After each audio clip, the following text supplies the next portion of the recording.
எனக்கு காரப்பொரி சாப்பிடணும் போல இருக்கு. காரப்பொரியா? ஃப்ளைட்டுக்கு டைம் ஆச்சு, இந்த நேரத்துல போய். Please please please. யோ, என்ன லேட் பண்ணிட்டு இருக்க? சீக்கிரம் குடியா.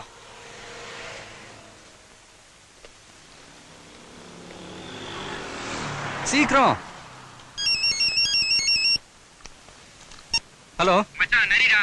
டேய், எங்கடா இருக்க? நல்ல வேளை அவங்கிட்ட எஸ்கேப் ஆயிட்ட. நீ எங்க இருக்கற? நாங்க ஏர்போர்ட் போயிட்டு இருக்கேன். நான் ஏர்போர்ட்டுக்கு வரட்டா? இல்ல வேணாம், நீ நேரா ஸ்டேடியம் போயிடு. அங்க ஒண்ணும் ப்ராப்ளம் இல்லையா? அதெல்லாம் ஒண்ணும் பிரச்சனை இல்ல.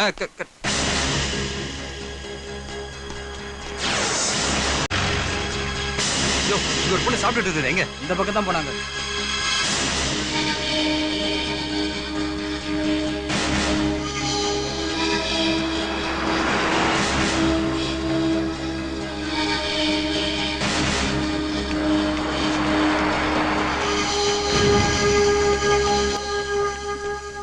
எங்க போயிருந்த? ஷாப்பிங் போனேன். ஷாப்பிங் போறதுக்கு இதுவா நேரம்? கொஞ்ச நேரத்துல எவ்வளவு டென்ஷன் ஆயிட்டு தெரியுமா? அட, எனக்கு இருக்கிற டென்ஷன் கூட உனக்கு இல்ல. ஊருக்கு போறது நீயா தானா? உன்னால அன்னைக்கு மேட்ச் விளையாட முடியாம போனதுக்கு காரணம் நான் தானே. இன்னைக்கு நடக்க போற ஃபைனல் மேட்ச்ல நீ கண்டிப்பா ஜெயிக்கணும். நேஷனல் கப் வாங்கணும். உனக்கு பிரசன்ட் பண்ணதான் இந்த நீ கப் வாங்க போனேன். Best of luck.